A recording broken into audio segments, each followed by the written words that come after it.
Buenas tardes, soy la licenciada Burgos Alba. Vamos a continuar desarrollando los temas del programa de Anatomía y Fisiología. En este caso vamos a desarrollar el tema aparato urinario. El aparato urinario contribuye con la homeostasis mediante la alteración de la composición de la sangre, el pH, el volumen y la presión. El mantenimiento de la molaridad de la sangre, excreción de desecho y sustancia extraña y la producción de hormonas. El aparato urinario está constituido por 2 riñones, 2 uréteres, la vejiga y la uretra.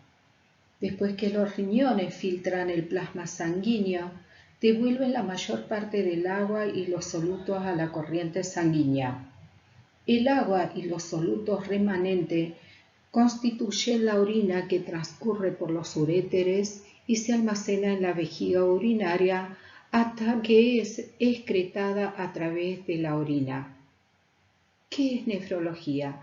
Nefrología es el estudio científico de la anatomía y fisiología y las enfermedades de los riñones. La rama de la medicina que estudia el aparato urinario y el aparato reproductor masculino es la urología. En esta diapositiva podemos tener una vista frontal del tracto urinario en la cual se puede ver perfectamente los riñones, uno del lado izquierdo, otro del lado derecho, los uréteres, la vejiga y la uretra. Las funciones de los riñones son regulación de la composición iónica de la sangre. Los riñones ayudan a regular los niveles plasmáticos de diversos iones, en especial de sodio, potasio, calcio, cloro y fósforo.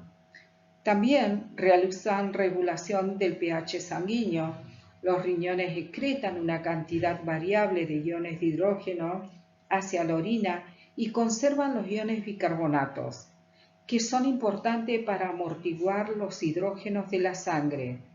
Estas dos funciones contribuyen a mantener el pH de la sangre.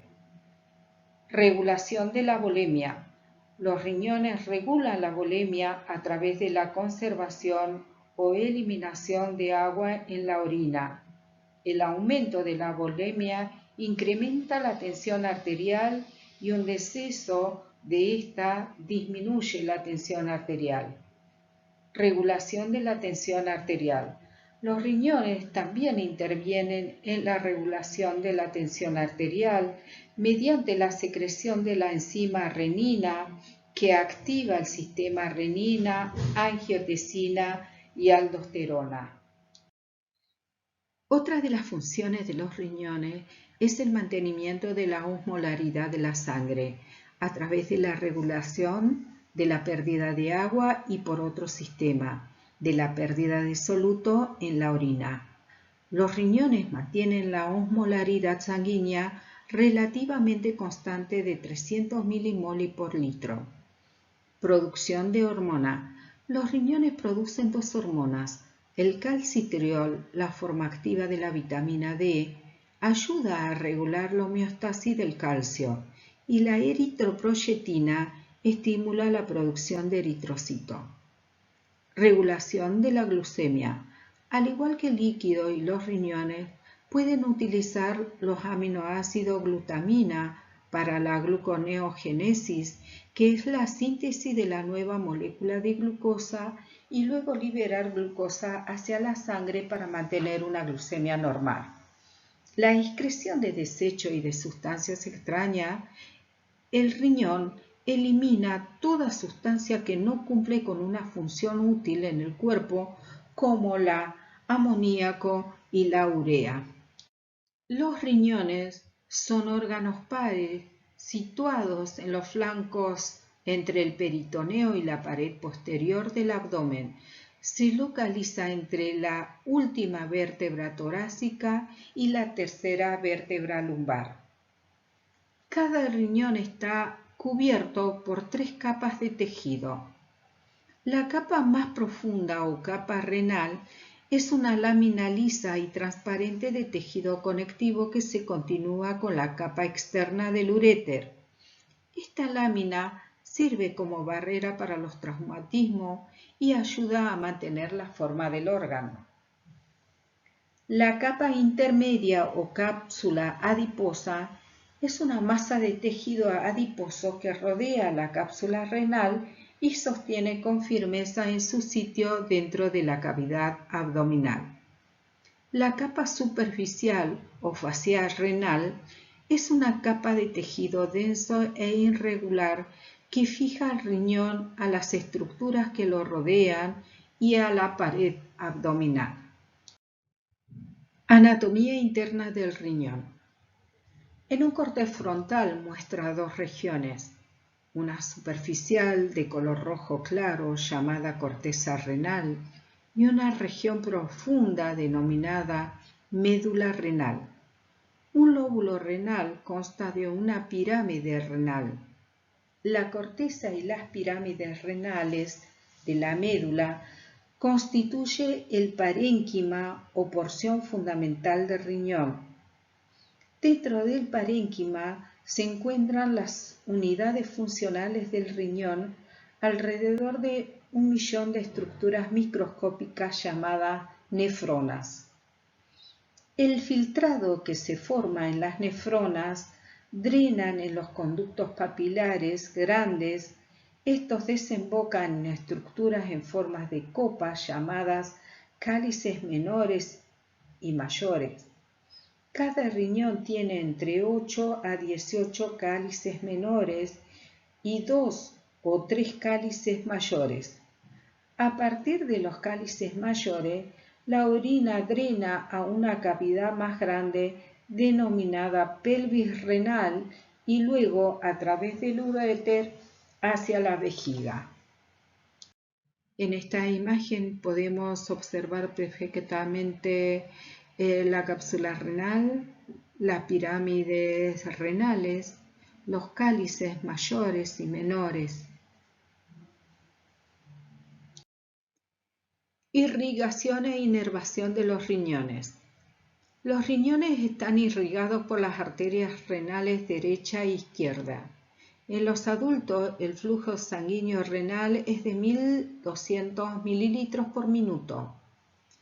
Dentro del riñón, la arteria renal se divide en arterias segmentarias que irrigan diferentes segmentos del riñón. Dan origen a las arterias interlobulares. Estas ingresan a la corteza y emiten las ramas conocidas como arteriolas aferentes. Cada nefrona recibe una arteriola aferente que se divide en una red capilar profusa en forma de ovillo denominado glomérulo.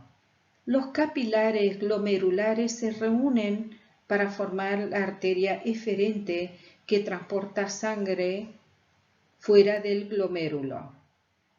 Las arteriolas eferentes se ramifican para formar los capilares peritubulares.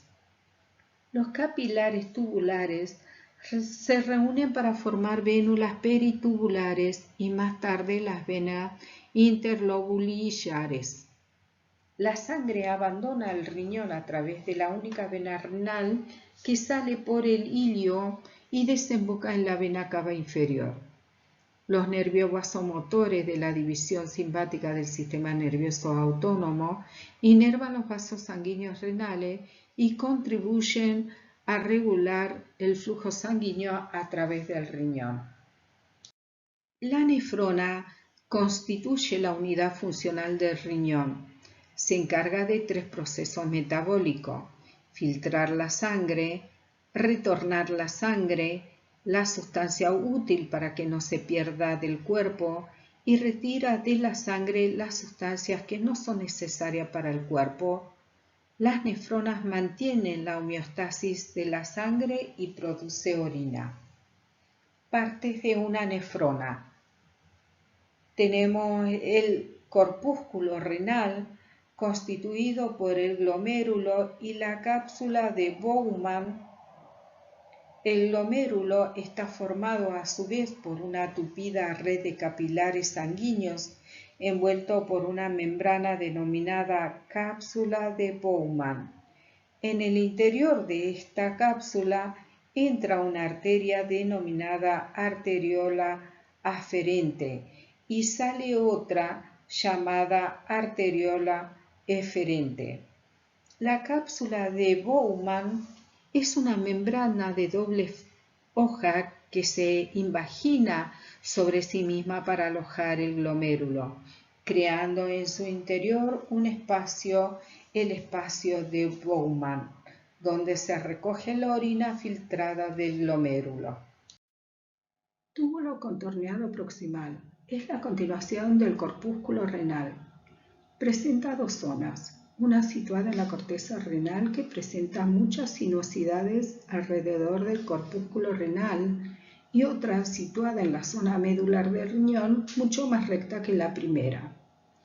La pared del tubo contorneado proximal está formado por una capa de células epiteliales apoyadas sobre una membrana basal. Asa de Henle. Tiene forma de U. Está formada por una porción descendente y delgada y una porción ascendente que en la primera parte del trayecto es delgada, mientras que en la segunda es gruesa. Túbulos contorneados distal es la continuación del asa de Henle. Túbulo colector es un tubo recto. Se reúnen entre sí para desaguar en los cálices de la pelvis renal. La cápsula de Bowman, el túbulo contorneado proximal y el túbulo contorneado distal están situados en la corteza renal. El asa de Henle y el túbulo colector se sitúan en la médula renal.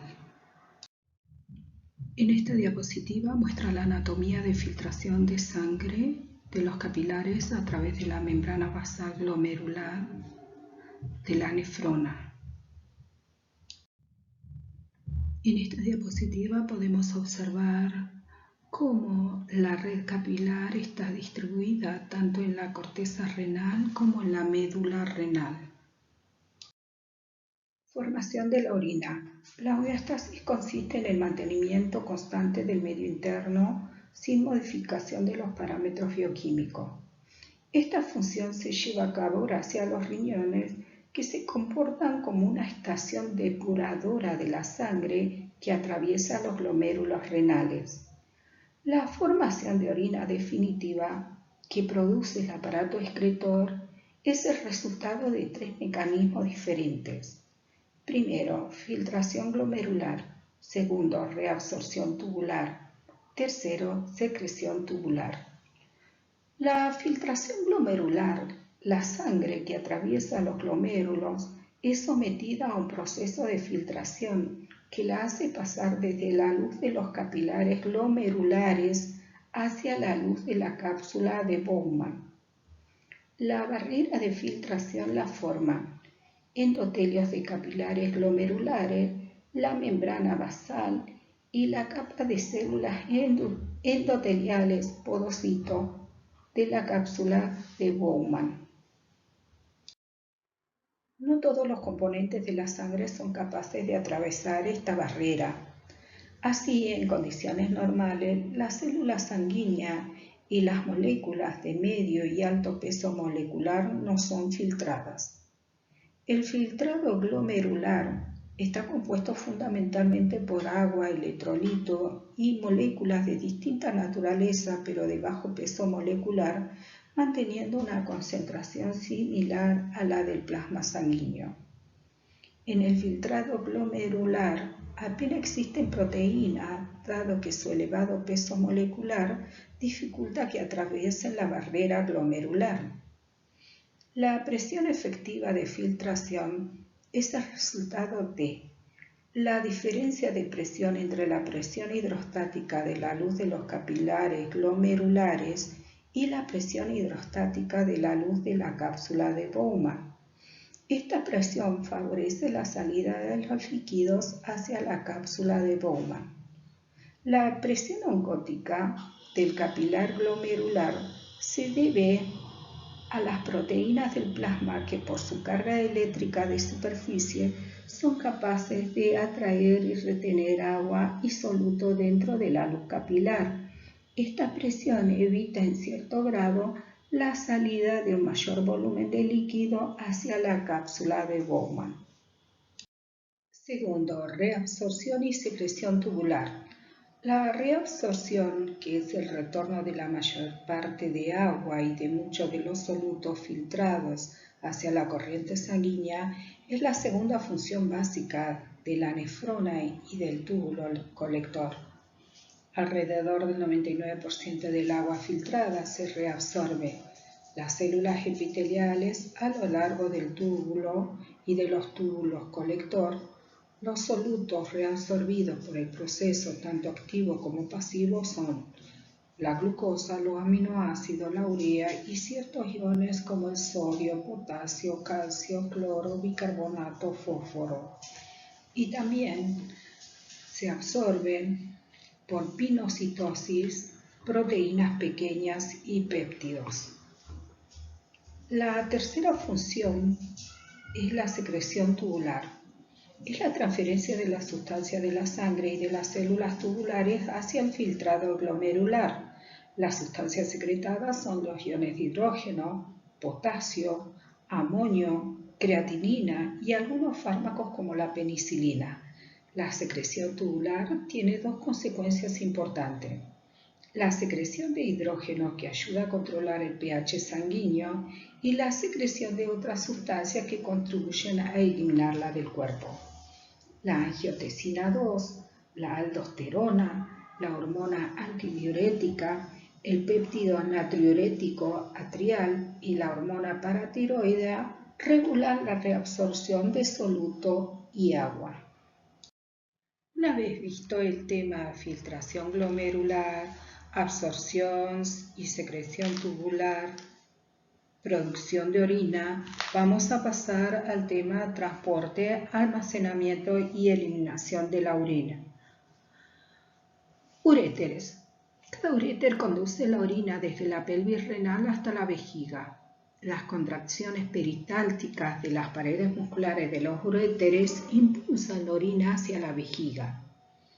Los uréteres son dos largos tubos, uno izquierdo y otro derecho, que comunican con su extremo superior con la pelvis renal y por su extremo inferior con la vejiga urinaria. Tiene una longitud aproximadamente de 30 centímetros. La pared uretral está formada por una capa mucosa que tapiza internamente la luz del túbulo, una capa de músculo liso y una capa externa o adventicia. La vejiga es un órgano muscular hueco, distensible, situado en la cavidad pelviana. Es una especie de saco membranoso que actúa como reservorio de orina, situada detrás de la sínfisis del pubis. Tiene forma de pera, presenta una base ancha de forma triangular. En la parte del vértice superior desembocan los uréteres y en el vértice inferior tiene su comienzo la uretra. Cuando está vacía se colapsa y la capacidad de la vejiga oscila un promedio entre 700 y 800 mililitros de orina. Reflejo miccional. La micción se produce debido a una combinación de contracciones musculares voluntarias e involuntarias.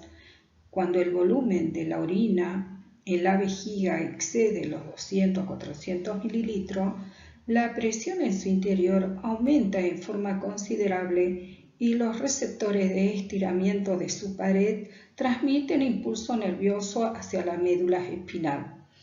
Estos impulsos se propagan hacia el centro de la micción y desencadenan un reflejo medular llamado reflejo miccional. La emisión de orina de la vejiga se denomina micción. Uretra. En las mujeres la uretra mide cerca de 3,5 centímetros de longitud y se abre al exterior del cuerpo justo encima de la vagina. En los hombres la uretra mide cerca de 12 centímetros de largo, pasa por la glándula prostática y luego a través del pene al exterior del cuerpo. En el hombre, la uretra es un conducto común al aparato urinario y al aparato reproductor. Por tanto, su función es llevar al exterior tanto la orina como el líquido seminal. En los hombres, la uretra, parte de la zona inferior de la vejiga, pasa por la próstata y forma parte del pene. En la mujer, sin embargo, es mucho más corto, pues su recorrido es menor. Está adherida firmemente a la pared de la vagina, como habíamos dicho, no pasa por la próstata. Las mujeres carecen de este órgano y no tienen, como el hombre, una función reproductora.